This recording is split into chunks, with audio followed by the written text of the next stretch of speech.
Hello, my wonderful, beautiful friends, guys. Welcome back to r/EntitledPeople, where people truly believe the world revolves around them. And in today's episode, we've got Karens berating waiters, an entitled influencer couple who try to eat for free, a psycho Karen accusing OP of kidnapping his own son, and a woman on an airplane who thinks she can do whatever she wants. Guys, the stories are wild today. I hope you enjoy them. Hit subscribe if you're not subscribed. And as always, you can send or link your post to this email right here. Let's dive in.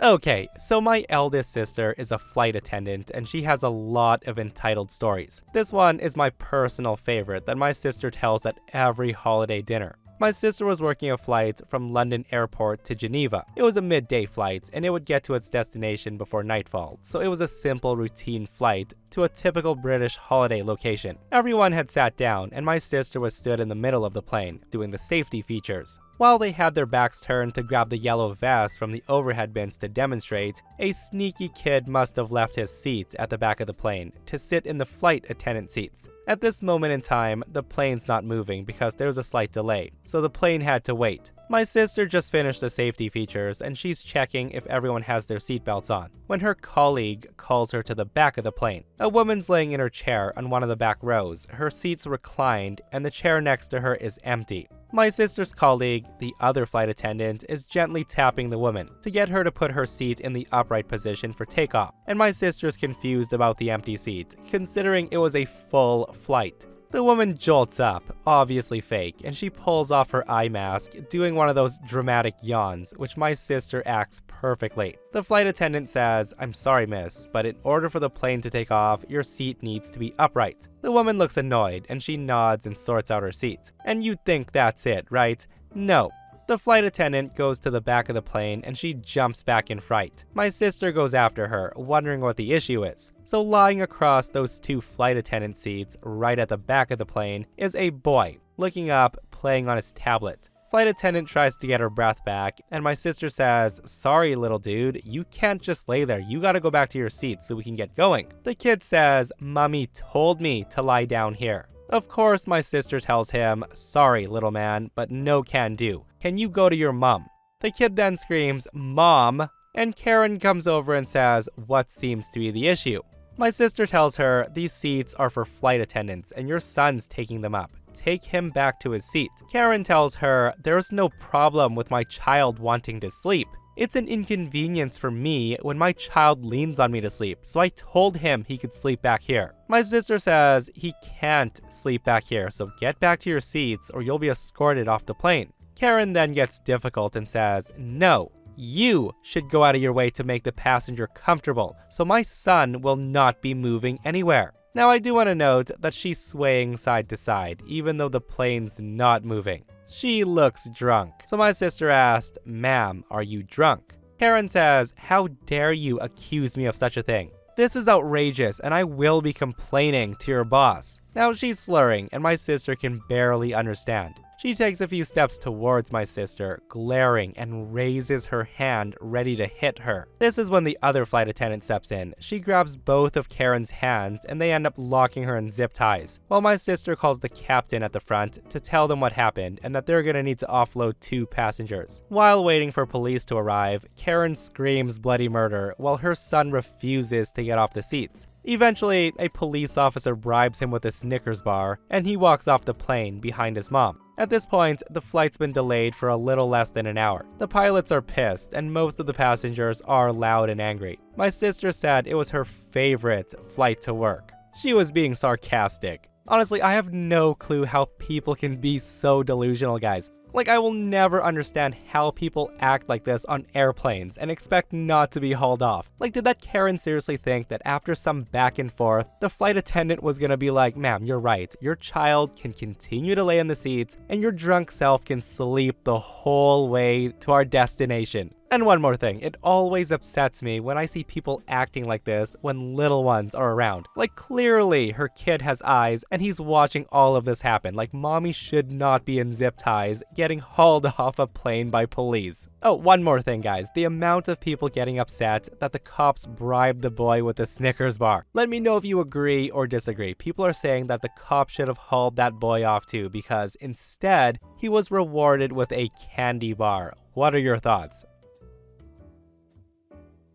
This happened at work tonight. It was insanely busy. This old couple orders their drinks and appetizers, and while in the middle of eating the appetizer, I went to see if they wanted to give me their dinner order. Now, usually, we're supposed to try to get the dinner order before the app comes out, but they said they wanted to wait. I didn't mind since I had a party of 12 people with a big tab. So about after 15 minutes of running around, I made it back to the table and asked if they wanted to order. They want another round of drinks, so I obliged. At this point, I figure they might not even want entrees, and they just want to enjoy being out. So after I bring the drinks, I gave another 10 minutes. Still nothing. So it's getting pretty busy at this point, and they're messing up the flow a little bit since they want to gatekeep their dinner order instead of trusting that I could get the dishes out in a perfectly timed manner. So the woman flags me down as I was dropping off food to the table next to hers. Her husband was in the bathroom and she says, "Hey, is the food coming out soon?" Now, I had been running around and I was like, holy cow, did I forget to put in their order? I was having a bit of a depressive episode earlier that day, so I definitely wasn't 100% confident in my memory at that point, which is why I always write the orders down. So I say, let me check. I then pull out their order card, but I only had the apps and drinks. So I went over and I say, "Ma'am, I apologize, but I haven't taken your dinner order yet." And she effing lost it. The woman screams at me and says, "What do you mean you didn't take my order?" "Yes, you did." I tell her, "No, ma'am, I'm sorry, I didn't. Here's the order card. It has no entrees. I came back twice and you guys said you weren't ready. Even the menus are still on the table." Hearing that, she says, "If you didn't take the order, that's your damn problem. You'd better figure it out." I reply, "Ma'am, I apologize if you thought you gave it to me, but I assure you, I did not take an entree order from you. I can't put anything into the kitchen if you don't give me an order. And I don't have an order for you. Look at my paper." She then says, "That's not my problem. Figure it out. You'd better figure it out." Okay, so at this point, I went to the back to let my manager know that this lady's being a straight up biatch. Like, it isn't my problem you didn't give me your dinner order because I have dinner waiting at home for me. Anyways, I see the husband coming out of the bathroom, so I run over to tell him I need his dinner order. The woman then looks at her husband and says, "Can you believe she's acting like she never took our order?" That's when the husband says, "Well, no, we didn't order. We told her 2 times to come back. We only got drinks." He then looks at me and says, "I'm sorry, she just wants to be a bitch today." At that, I just smile ear to ear and say, "Sir, what can I get you for dinner tonight?" And I'm thinking, that's right, your husband knows how miserable and forgetful you are in your old age. Like, she really thought she ordered when she probably just told her husband what she was getting. Also, I can see many people saying it might be dementia, and while I do understand that could be the case, I think they should figure it out, so if she has an outburst, the husband can say it's because of that, instead of calling her a bitch in front of a complete stranger. But anyways, I was still really nice and attentive, even after she was being a C-word. In the 15 years of serving, I've never had anyone act that unreasonable towards me. Oh man, some people's memory, right? Like, it could be dementia, but it could also be the fact that she thought she told her husband to order, but she really didn't. I don't know. But regardless, I think we can all agree that it's never good to act that way towards waitstaff because 1, it's super duper rude, and 2, the rule that people seem to always forget is never ever ever act that way towards someone who's handling your food. And really, with the way the husband handled it, maybe it's not dementia. I think it's safe to assume that this isn't the first time she's acted this way towards a completely random person. And this person comments, "I'm a server, and I've had a similar situation with a table not ordering when they thought they did, except this table was all high as a kite." And while we're on the topic of restaurants, listen to this next post, guys, where this entitled Karen tries to make a sleazy getaway after their meal. I worked at a really expensive French restaurant, the kind I could never afford to eat at. I waited tables, and I'm in school for a business degree. Despite my restaurant being very pricey, I earned minimum wage, and I relied on tips to pay the bills. The restaurant is next to a university, and even though my boss didn't pay us a lot, he still donates a huge amount to the school. So one night, the restaurant's really busy, and this couple comes in. They're young, and they act like the rich kids of Instagram stereotype. I'm assigned their table along with 2 others. Right away, they start loudly complaining how I'm too slow, the music sucks, the menu's hard to understand, etc, etc. And then they order a $600 bottle of wine. The boss told me that if a person looks young, to ask for their ID. I see both their IDs and notice when they have their wallets open that they both have student IDs from college. Here's where the nightmare begins. So I applaud their wine choice, and in return, they insult me. They call me uneducated for inferring that only mature adults would be such wine experts. The girl basically says to me, "Look, sweetie, it won't get you a bigger tip, so save the ass kissing." I then bring them their wine, and while they're ordering, they decide to start making personal remarks to me. Why am I a table attendant instead of having a real job? Is my husband a failure, or do I even have a husband? How much do waitresses earn? Why don't I speak French if I work in a French restaurant? And is that my beat-up Dodge Neon in the parking lot? It wasn't. I don't have a car. I'm used to all kinds of customers, so I try to suck it up and do my job. They then order the most expensive things on the menu. I also notice they take tons of selfies, like every single plate I bring to them, they tell me to wait for them to finish taking pictures. I just felt like smacking them, but instead do as I'm asked. At one point, the girl looks at me and she says, "Fetch him this item off the menu." And yes, she actually used the word fetch. I serve my 2 other tables, and thankfully they're nice and friendly. Now, there was a small nook behind where the snooty couple was sitting, where I grabbed extra cloth napkins. I was back there, and neither of the 2 people heard me. They thought I was on the other side of the restaurant. I hear the couple calling me a loser, a pathetic waste, and the girl was saying they ought to just dine and dash and make my boss stick me with their bill and get me fired. Now, I have no idea why these 2 were picking on me so much tonight, but who knows why anyone does what they do. They were also going on how neither of them would waste their life being a waitress, and that they would have careers and would be something in life, not just being servants for people fetching things. I was angry, of course, but you know how people are. Talk is one thing and action is another. Still, I ought to be ready for anything. I could tell the couple was near the end of their dinner. Their tab was $1,200. And sure enough, the guy says he needs the bill, looking all smug. Now, I know how Dine and Dashers operate, and as expected, the girl excuses herself to the bathroom. And then a minute later, she goes out to the parking lot, then calls the valet, and he goes off to get their car, even though she doesn't have their ticket. That's when I text the valet and tell him what I think's happening. I tell him not to give the car to the girl unless I text him that the boy paid. He goes off to the corner lot where he parks all the cars and waits. The boy waits until it looks like I'm occupied with other customers, but he doesn't know I tell the maitre d' what's going on, and the maitre d' at this point keeps an eye on them. We're all working together here because we know if the guy gets away, my boss will fire me and take as much of the bill off my pay as possible, leaving me only minimum wage on my final check and no tips. At the same time, the boss is such a kiss-ass that he won't help servers out if they come to him regarding customers who act too entitled. He just lets them treat us all like crap and then fires us if we get cheated. So as predicted, the boy sits around and then gets up like he's going to the bathroom because he sees his car, a convertible BMW, has pulled up outside. The valet says to the girl that he can only hand the keys over to the ticket holder, and that's the boy. The boy then thought he had an opening and he makes a run for the door, but the maitre d's in front of him and I'm right next to the maitre d', holding the boy's unpaid check. The maitre d' then says, "Forgetting something?" And by this time, I can see the boy's totally disloyal girlfriend try to pay the valet so she can get away. The valet pulls the key, and he parks the car, and he won't give it to her even though she's screaming at him that she'll call the police. We can hear her through the door.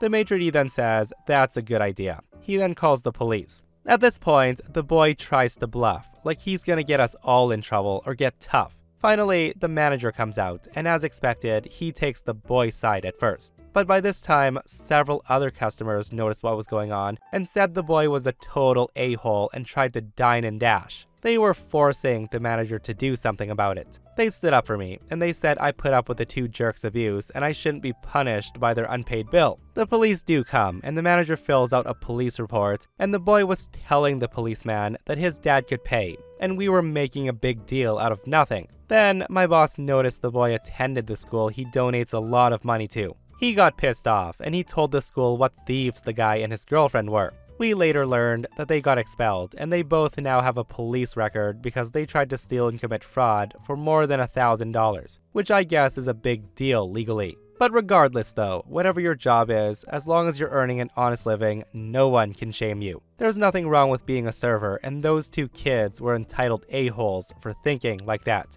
Everyone has a different path in life, and now these two live a life that involves checking a box that says yes, next to ever been convicted of a felony. They tried to get me fired, but they didn't get me fired, and I made sure those two never get the career they want now. Keep taking those duck face selfies in restaurants, you weirdos.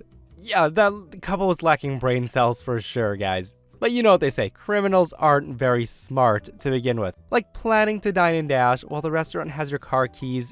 I don't even know what to say to that. I'm just glad it ended the way it did, guys, and those two got expelled from the university. That was the cherry on top. So this happened about a week ago, and honestly, I'm still fuming from this. First, a little backstory. I'm a mixed individual. I've been confused for many races over the course of my 29 years on this planet, but I'm literally Caucasian and African American. Usually, it can be figured out, but the difference with me is my father's the Caucasian, so therefore, my hair is straight. I'm also from Texas, and I'm usually confused for being Mexican. I'm also married to a Caucasian woman who had a child before we were married. His father's not in his life as much, and I took the responsibility because I love this woman, and I love the boy as if he were my own. He's 4 years old now, and I've been in his life since he was 1. Anyways, on to the story. My wife needed a few things from the grocery store, and I offered to go for her. I took my son with me so she could rest and take it easy, and it gave me time to spend with my son for some bonding. We completed all the errands, which went smoothly, and then head to the grocery store to finish up our day. My son, being a typical 4-year-old, was full of energy. He was running ahead of me, laughing, speaking to everyone he comes across, which I generally don't mind as long as he doesn't hit anyone and stays within eye view. I'm just making my way down an aisle looking for canned corn, and my son jogs to the end of it where this older lady's entering the other end. My son, being the sweet social butterfly he is, approaches and he exclaims, "Hi, my name's Ryan." The lady looks down and says, "Well, hello there. You shouldn't be running around unattended. Let's go find your parents." Now, I didn't think anything of her statement because I assumed she hadn't seen me. That's when I yell, "Ryan, come back here, bud, please." He excitedly runs back towards me and he starts turning in circles because, you know, he's 4 years old. I'm still searching the shelves, and as the lady walks past me, she stops behind me. Again, I think nothing of it because it's a grocery store. You have to share the aisles. I then turn my basket around and I start to walk towards the end of the aisle when this lady just blocks my path. I say, "Excuse me," and try to walk around her, and that's when she moves her cart in front of me again. Honestly, I thought she was getting confused and said, "Excuse me," once again, and tried one more time to go around, and she blocks my path looking angry. And the following conversation ensues. I say to her, "I'm sorry, we'll get out of your way." That's when the lady says, "Oh, I don't think so. You're not going anywhere with that child." I say to her, "You mean my son?" The Karen then says, "That's not your child." And hearing that did shock me. I was about to say something when she screams, "He's white, and you are Mexican, and you probably didn't even know his name until he said it to me. I'm not letting you take this boy anywhere."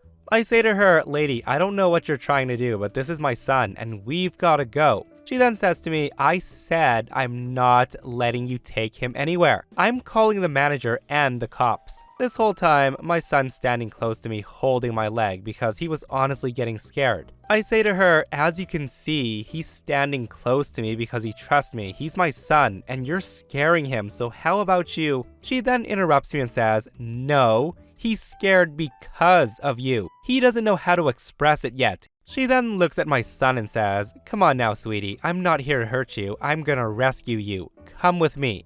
She then holds out her hand, wanting him to grab it. Thankfully, my son's able to communicate to her that he wasn't going anywhere with her. But Karen wasn't having it. She grabs my son and begins to run. Now that caught me off guard because honestly, I couldn't fathom what was actually happening. My son starts screaming loudly because he was so scared, and the lady's like, "Don't worry, sweetie, he won't hurt you, I promise." Suddenly, I snap back into reality and I begin to chase after the woman. While running through the store, I yell for people to stop her and that she's kidnapping my son. And thankfully, a few workers do stop her before she makes the exit. The lady screaming, "Why are you stopping me? This man is trying to kidnap this boy." At this point, my son's bawling his eyes out and he's extending his arms out, calling for me. The lady was relentless and she wouldn't let go of my son until after he slaps her in the face a couple of times. At this point, the manager shows up and asks what's going on, and the lady speaks before me and she says, "This pervert is trying to kidnap this boy. I was trying to escape." I tell her, "That's my son, you frickin' psycho, just let him go." The manager didn't know who to believe. I don't want to blame him, he was caught in a weird situation. So that's when I pulled out my phone and I showed him pictures of me and my son as proof. The lady still wouldn't give up. She accused me of faking the pictures, telling the manager that I was probably stalking the boy. Like, how would I do that exactly? Sadly, there were two other ladies there taking the psycho side and said I was attempting to kidnap my own son because there was no way we were family because of our skin tones. One even called the police, which I was actually happy about because I knew they'd be able to review the security cameras. Even still, I called my wife to see if she could come to the store to get the situation cleared up even quicker. As soon as I told her what's going on, she zoomed to the store. She got there about the same time as police. So the crazy ladies were giving their statement to the cops when my wife walked in. As soon as she walks in, my son goes, "Mama, help." My wife is a true mama bear, and she immediately flies into a rage when she saw this lady. The lady says to her, "I'm sorry, sweetie, but I was trying to protect him from this pervert over here." That's when lady number 2 says, "Yeah, we saw him trying to kidnap him, but this lady saved him." My wife tells the cop, "This is my son. I have no idea who that lady is." My wife then takes out her phone and she shows the officer a picture of her and my son. Meanwhile, Karen kept telling the cop I was only trying to protect him from this pervert over here. Lady number 2 wasn't helping. She said, "Yeah, I witnessed the whole thing. He just snatched that child and tried to run away with him, but this lady stopped it." And a third lady said, "Yeah, I saw it too. He needs to be arrested, and you," pointing to my wife, "should be thankful that this lady was here to save your son, because you obviously just let him loose wherever." My wife asked, "Who are you talking about?" The 3 crazy ladies point at me, and that's when my wife said, "That's my husband."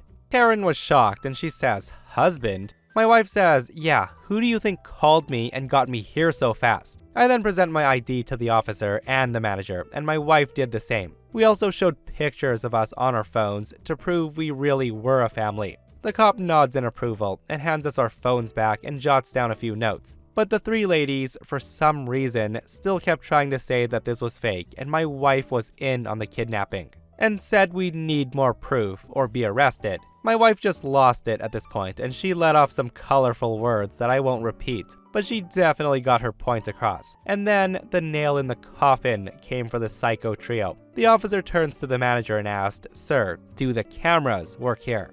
Manager tells him, "Yes, we have them inside and out." The officer says, "Great, let's go review." And at that, the 3 ladies' faces went pale, like ghostly pale. The officer reviewed the outside camera as I pulled into the parking lot and saw me take my son out of my car. And then as I went up and down the aisles, and most importantly, the instance where the Karen just snatches up my son and begins to run. Upon his return, he asked, "Would you like to press charges?" And hearing that, Karen goes, "Yes, I would." Officer says to her, "I'm not asking you that question." He then turns to me and repeats the question, and I tell him absolutely. In the end, the woman was charged with attempted kidnapping, false imprisonment, providing a false police report, and child endangerment. The 2 were also charged with providing a false police report as well. To make matters worse for Karen, my son bruises easily, and she left some terrible spots on him from where she was grasping him. This added a charge of minor abuse to her rap sheet. I have a court date later this year, and the officer will be following up with me in a few weeks. Man, it sucks so much for OP to have a simple grocery trip turn into something like that due to a psycho Karen. Like, on one hand, I do understand that maybe she was trying to do good in her own way, but damn lady, don't go grabbing a random kid and try to run out of the store with him. Like, call a manager or something if you believe the child is with someone he shouldn't be with. But with that said, like, what a scary moment though, right? Especially with 2 other people taking Karen's side. And guys, the thought of Karen being the kidnapper also crossed my mind. Like, if you're looking to abduct somebody, why not target someone like OP, right? I don't know, it's a huge reach. And the scary thing is, it happens often. This person comments, I'm a 31-year-old adopted white woman. My parents were Hispanic and Native American. I can attest that this definitely happens often. You're gonna love this. Me and my 2 younger brothers are super white and adopted by Hispanic Native American parents. This kind of stuff used to happen to us often, and I can't express how many times I got asked if I was okay as a kid, or where my parents were. I just want you to know that I totally understand where you're coming from, and it sucks. So yeah, let me know what you would do if you were in a situation like that. And guys, there's a lot of people saying that if they were in OP's shoes, that Karen would have been taught a painful lesson that she would never forget. And that, my friends, brings us to another end of our /entitled people. Guys, I hope you enjoyed today's stories. If you did, hit that thumbs up. And if you're not subscribed, consider subscribing so you don't miss these crazy stories. And if you missed the last episode on the channel, it's an r/pro revenge episode where a teacher gets absolutely destroyed, guys. Go check it out if you haven't. And myself and Stevie Boy will see you guys in the next one. We love you.